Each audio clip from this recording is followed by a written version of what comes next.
Hello दोस्तों, चलिए तो शुरू करते हैं आज विक्रमादित्य की एक और बहादुरी की कहानी के साथ। प्राचीन काल में उज्जयिनी पर राजा विक्रमादित्य का शासन था। राज्य के एक सुदूर गांव में एक विशाल और खूंखार अजगर ने आतंक मचा दिया।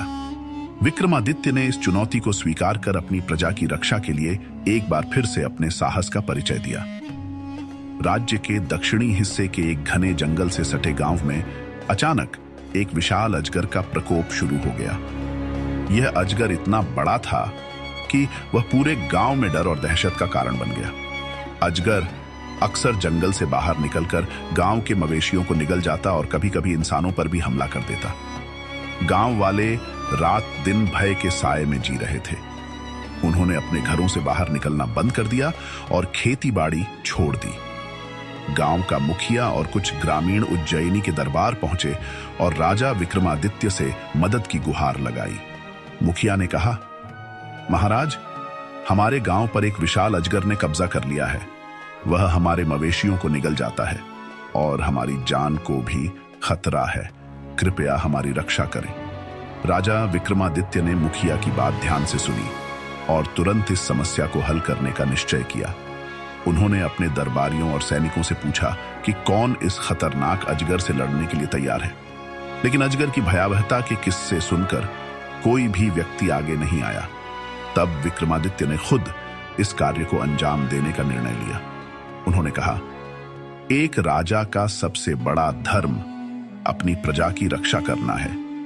यदि मेरे राज्य के लोग भय में हैं, तो यह मेरा कर्तव्य है कि मैं उनका भय दूर करूं। उन्होंने अपनी तलवार और ढाल को उठाया और अपने सबसे तेज घोड़े पर सवार होकर गांव की ओर निकल पड़े। राजा विक्रमादित्य ने गांव पहुंचकर स्थिति का जायजा लिया। गांव के लोग उनसे मिले और उन्हें बताया कि अजगर जंगल के पास स्थित एक बड़ी गुफा में रहता है। वह रात के समय गांव में आता है और हमला करता है। विक्रमादित्य ने ग्रामीणों को सांत्वना दी और कहा, डरो मत, मैं इस समस्या का अंत करूंगा। ये अजगर अब तुम्हारा कुछ नहीं बिगाड़ पाएगा। अगले दिन विक्रमादित्य ने अकेले ही जंगल में जाने का निर्णय लिया। उन्होंने अपनी तलवार और ढाल के साथ गुफा की ओर प्रस्थान किया। जंगल बहुत घना और डरावना था। वहां की खामोशी और अजीब आवाजें माहौल को और भी भयावह बना रही थी।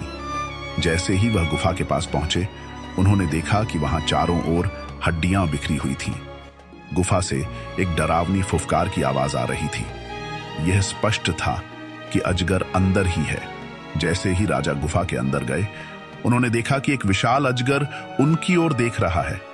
अजगर की आंखें लाल रंग की थीं और उसकी फुफकार से पूरा गुफा हिल रहा था। अजगर ने राजा को देखते ही हमला करने की कोशिश की।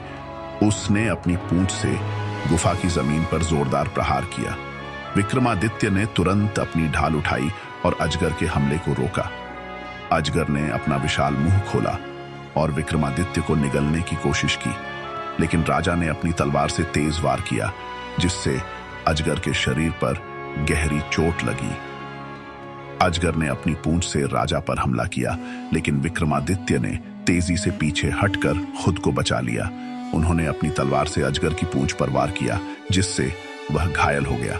अजगर ने जोर से फुफकार कर विक्रमादित्य पर झपट्टा मारा, लेकिन राजा ने अपनी तलवार से उसकी गर्दन पर प्रहार किया। यह वार इतना तेज था कि अजगर गुस्से और दर्द से तड़पने लगा। राजा ने अपनी सूझबूझ और बहादुरी से आखिरकार अजगर की गर्दन पर जोरदार वार किया, जिससे उसका अंत हो गया। विशाल अजगर जमीन पर गिर पड़ा और उसके प्राण निकल गए। विक्रमादित्य ने अजगर को मारकर गांव वालों को उसकी गुफा तक बुलाया। जब गांव वालों ने देखा कि वह भयानक अजगर मर चुका है, तो उनकी खुशी का ठिकाना नहीं रहा। ग्रामीणों ने राजा विक्रमादित्य का धन्यवाद किया और उनका जयकारा लगाया। उन्होंने कहा, महाराज, आपने हमारी जान बचाई।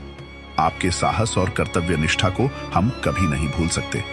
विक्रमादित्य ने मुस्कुराते हुए कहा, यह मेरा कर्तव्य था। एक राजा का धर्म अपनी प्रजा की रक्षा करना है। अब तुम सब निर्भय होकर अपने जीवन को आगे बढ़ाओ। यह कहानी राजा विक्रमादित्य की निडरता, साहस और कर्तव्य निष्ठा को दर्शाती है। यदि आपको कहानी पसंद आई हो तो चैनल को सब्सक्राइब करें दोस्तों। Thanks for watching.